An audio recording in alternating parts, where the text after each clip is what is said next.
sur cette chaîne, je m'adresse aux femmes de cœur qui veulent s'épanouir en amour et aller en profondeur sur la compréhension des dynamiques des relations. Si tu regardes ou si tu as déjà regardé plusieurs vidéos, tu m'as déjà entendu parler de reprendre son pouvoir personnel. J'estime que son pouvoir personnel n'est pas quelque chose qui est là pour anéantir l'autre ou pour le dominer, c'est-à-dire pour faire un rapport de force. J'estime que le pouvoir personnel, c'est tout simplement le fait de considérer que je suis une personne qui a de la valeur et faire en sorte de poser sur la table cette chose-là, dans le but au fond de dire ce que je suis d'accord pour l'être. Donc j'ai pas besoin de le planquer sous un canapé ou bien de l'imposer en disant regardez, c'est moi qui est la plus importante. L'idée est de prendre sa place comme, je parlais récemment dans une vidéo, une pièce sur un puzzle. Chaque pièce de puzzle a une place particulière et quand tu mets exactement cette pièce au bon endroit, à la fin tu as un joli tableau. Mais je pense que nous sommes, nous, chaque être humain, comme une pièce d'un grand puzzle. Et en reprenant ce pouvoir personnel, tu passes, et c'est ce que j'adore faire en accompagnement, d'ailleurs réserve ta place pour une séance découverte dans la description de cette vidéo, tu passes de la femme qui est spectatrice de sa vie, qui regarde finalement ce qui est en train de se passer comme si c'était un film de façon un peu passive, à je suis actrice, je choisis, et ça c'est très important, c'est un état d'esprit complètement différent.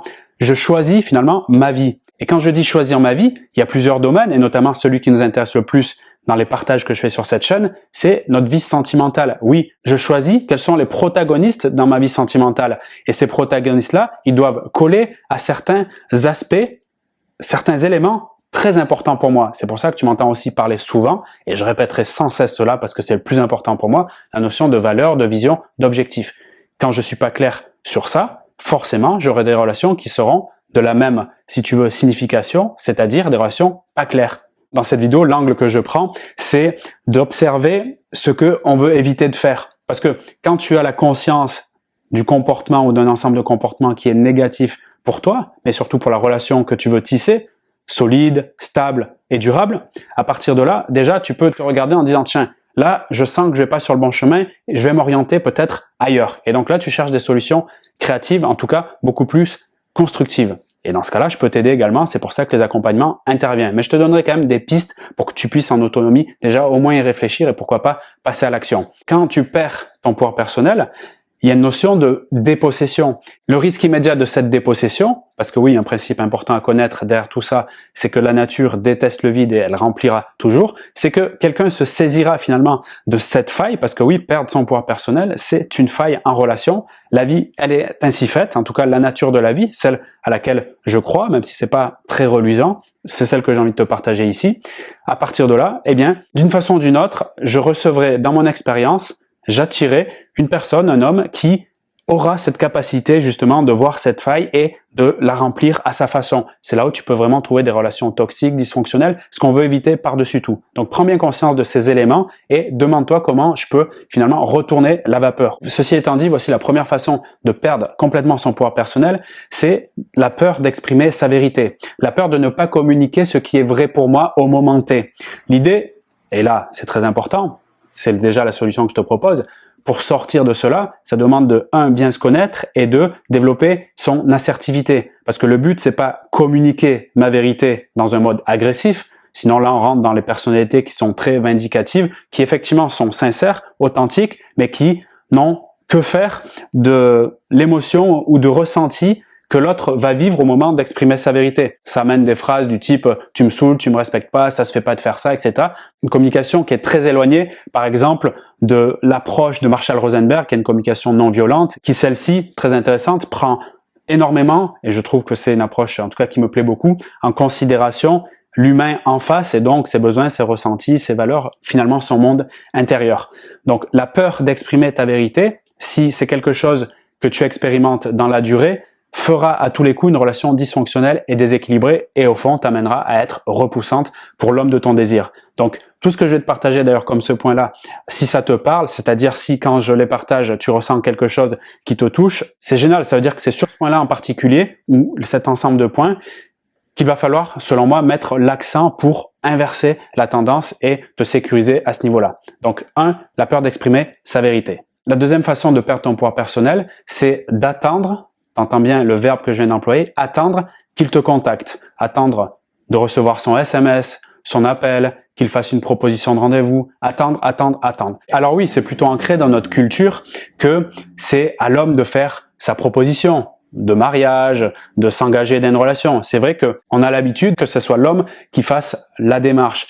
Mais quand il s'agit d'être dans un mode attente, qui est un état d'esprit finalement de la dépossession totale de mon pouvoir personnel, ce que je fais à nouveau, c'est que je lui donne finalement toutes les clés, pas simplement les clés de ma maison, mais aussi les clés de mon esprit, les clés de mon cœur. Et là, ça commence à faire beaucoup. Encore une fois, si tu es un homme qui s'en défaille à ce niveau-là, il pourra, pas tous les hommes, bien évidemment. Tu sais que je déteste cette approche de « oh, ce sont tous des pervers, des machins et tout ». Je trouve que c'est très dysfonctionnel aussi pour l'entente homme-femme et au fond pour le fait de perpétuer l'espèce à un niveau global. Je pense même que c'est un état d'esprit très mortifère que de vouloir cibler un genre, un sexe en disant « c'est lui le méchant ». Bref, je ferme la parenthèse, mais retiens bien ce point-là. Si je suis dans une disposition d'esprit d'attente, de demande, je suis sûr tôt ou tard que ma relation, elle va me glisser entre les doigts et je vais soit pas comprendre parce que j'étais pas au courant de ce point-là, soit penser que c'est l'autre qui est fautif. Donc je dois absolument sortir de ce jeu d'attente qui amène la victimisation, voire même après la colère contre l'autre, en me posant, là je t'oriente vers une solution,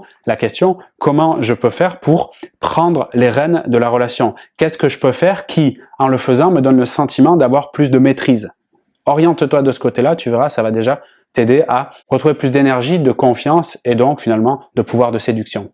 La troisième chose qui peut te faire perdre drastiquement ton pouvoir personnel dans la relation amoureuse, c'est de ne pas avoir de limites, tout simplement, de ne pas avoir clarifié mes frontières entre mon monde interne et le monde externe. Si, et je vois ça régulièrement, je rencontre un homme, il est super, il y a beaucoup de choses qui passent, belle alchimie, belle attraction, il n'est pas disponible dans mes heures et petit à petit, il impose un mode de rencontre du genre samedi soir à minuit, de minuit à 1h, mais il faut bien que tu repartes après. Et quelques jours plus tard, il va trouver encore une belle explication pour justifier le fait de t'accueillir très tard la nuit pendant que les loups-garous et les chats noirs sont dans la rue.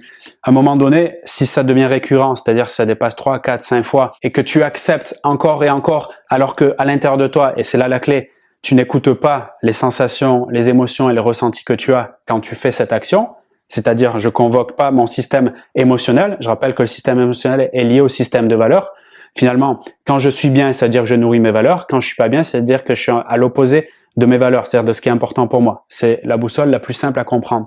Donc si je vais face à des rendez-vous, des choses qu'il me propose, bref, c'est lui qui donne le là, mais quand je le fais, je suis pas très à l'aise, je sens que ça me correspond pas trop, mais je continue quand même, ce qu'on pourrait appeler aussi en gestalt thérapie une suradaptation, donc qui m'amène dans une spirale très négative.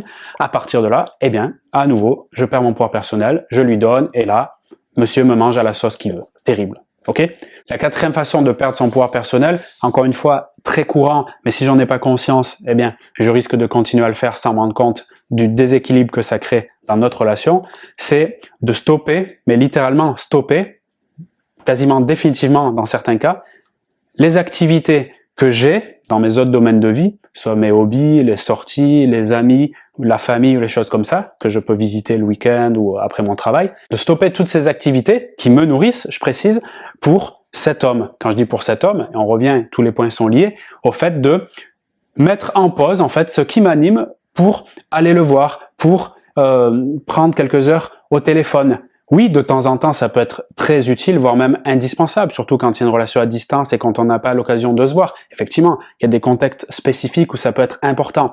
Mais j'ai bien dit dans ce point-là, qui fait perdre tout le pouvoir personnel, c'est quand je stoppe.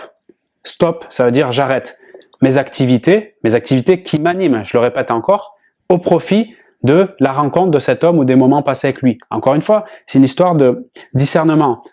Si je le fais une fois, 2 fois, 3 fois, ça va. Si je le fais en permanence, c'est-à-dire j'arrête tout pour lui, là, j'ai un gros problème. Et en plus, c'est là où je tombe dans des formes de dépendance affective qui, encore une fois, créent une sorte de ressenti négatif pour lui. Ce que je sens, il le sent. Ce qu'il sent, je le sens. Nous sommes des êtres intuitifs, émotionnels. Même pour ceux qui n'ont pas développé ça à un niveau très élevé, il suffit juste de respirer et se dire « mais qu'est-ce que je suis en train d'induire chez lui quand je me comporte ainsi ?» À partir de là, ça me fait un travail d'empathie très nécessaire pour mieux comprendre l'impact de mes actions sur lui, et à partir de là, je peux, grâce à ce jeu de rôle, intervenir, j'oserais dire, différemment. Et c'est la clé, choisir d'abord un temps pour moi et un temps pour lui. qui est au fond un temps pour nous, un temps pour moi, un temps pour lui, un temps pour moi, et là j'alterne.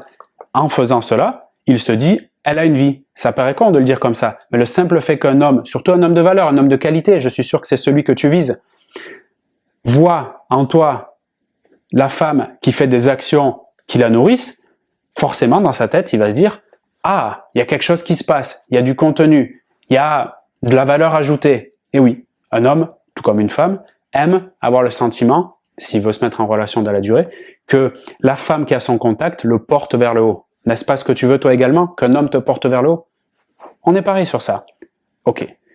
Je ne sais plus où j'en suis dans les comptes sur les façons de perdre son pouvoir personnel, mais je vais te donner le suivant, qui est de faire un focus total sur lui, mais là je parle du contexte où la relation est terminée, ou bien il y a un moment de pause, comme parfois un silence qui dure un certain temps, un silence qui vient de sa part, donc de faire un focus sur lui et de te mettre complètement de côté, alors que c'est pile poil dans ce moment-là où tu devrais, je dis tu devrais, tu m'excuses, parce que je suis personne pour te dire ce que tu dois faire, mais où je pense qu'il est plus sain, je vais le dire de cette façon, je pense qu'il est plus sain de, plus que jamais ici, faire des choses qui vont, en le faisant, te donner un sentiment d'avoir du sens dans ta vie, d'exister. C'est très important la notion de sens, de être utile.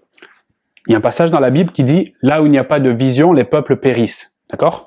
Moi, j'observe les différents textes. Je suis, si tu veux le savoir, particulièrement intéressé par la spiritualité, mais je suis athée concernant les religions monothéistes. Par contre, ça me permet d'avoir une observation globale sur les choses et de me demander qu'est-ce qu'il y a d'intéressant et comment, finalement, m'en servir dans ma propre vie, mais aussi, surtout, comme je le fais maintenant, comment le redistribuer. Là où il n'y a pas de vision, les peuples périssent. Quand j'ai pas de sens, quand j'ai le sentiment de pas être utile finalement, comment tu veux que je sois rétribué? Je sais pas si c'est le terme le plus pertinent, mais comment tu veux que je sois nourri par l'autre si moi-même je ne me nourris pas? Pour moi, c'est du bon sens. Je reçois ce que j'apporte. La question, c'est qu'est-ce que j'apporte? Et est-ce que, si j'apporte quelque chose, c'est quelque chose qui est bon finalement pour l'environnement, c'est-à-dire qui est écologique pour l'autre, pour le monde? Ça peut être un petit groupe de personnes. C'est ce que je fais là. J'essaye un maximum par rapport à mon expérience, que j'apprends et ma passion finalement de la compréhension des relations humaines. J'essaye de t'apporter le max par rapport à cette expérimentation. Je le fais pas parfaitement, mais mon intention est de t'apporter le max.